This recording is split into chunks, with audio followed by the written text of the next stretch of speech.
रहमानिर्रहीम नहमदुहु व नुसल्ली व नुसल्लिम अला रसूलिल करीम अम्मा बअद फ़अऊज़ु बिल्लाहि मिनश शैतानिर रजीम बिस्मिल्लाहिर रहमानिर रहीम। मुअज़्ज़िज़ सामीईन किराम, जीअं त अॼुकल्ह तव्हां ॾिठो हूंदो त मुआशिरे में बीमारियूं तमामु घणियूं फैलिबियूं वञनि थियूं ऐं जीअं ई इस्पतालूं घणियूं ठहनि थियूं त मरीज़ बि घणा वधंदा वञनि था ऐं क़िस्म क़िस्म जूं बीमारियूं बि वधंदियूं वञनि थियूं ऐं अहिड़ियूं बीमारियूं अॼोके दौर में ज़ाहिर थियूं आहिनि जो उन्हनि जो पहिरियां को बि नालो निशान कोन हुयो। जीअं किरोना आहे, शुगर आहे, अहिड़ियूं बीमारियूं आहिनि जंहिंजो अॻु में को बि नालो निशान कोन हुयो।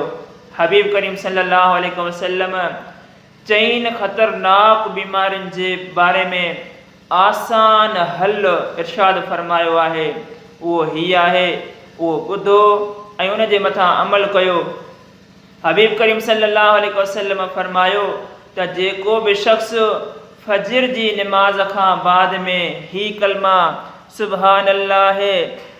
सुबहानल्लाहिल अज़ीम व बिहम्दिही वला हौल वला कुव्वत इल्ला बिल्लाहिल अज़ीम 3 मरतबा पढ़ंदो त अल्लाह तबारक व तआला उन्हीअ खे 4 वॾियुनि बीमारियुनि खां हिफ़ाज़त में रखंदो। उहे 4 बीमारियूं ही आहिनि।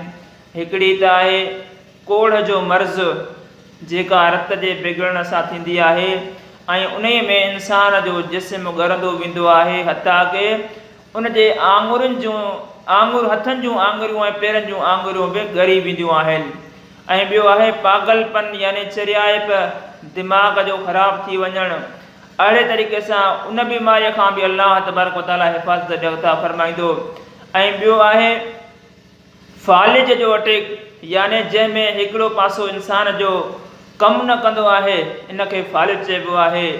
ऐं ॿियो हबीब करीम सल्लल्लाहु अलैहि वसल्लम फरमायो त उहो नाबीन बि न थींदो, उहो शख़्स नाबीन बि न थींदो, यानी उनजी नज़र कमज़ोर न थींदी। इहे कलमा पढ़ो ऐं ॿियनि खे बि ॿुधायो ऐं इन ते अमल कयो। अल्लाह तबारक व तआला इन्हनि वॾियुनि बीमारियुनि खां असांखे हिफ़ाज़त में रखंदो।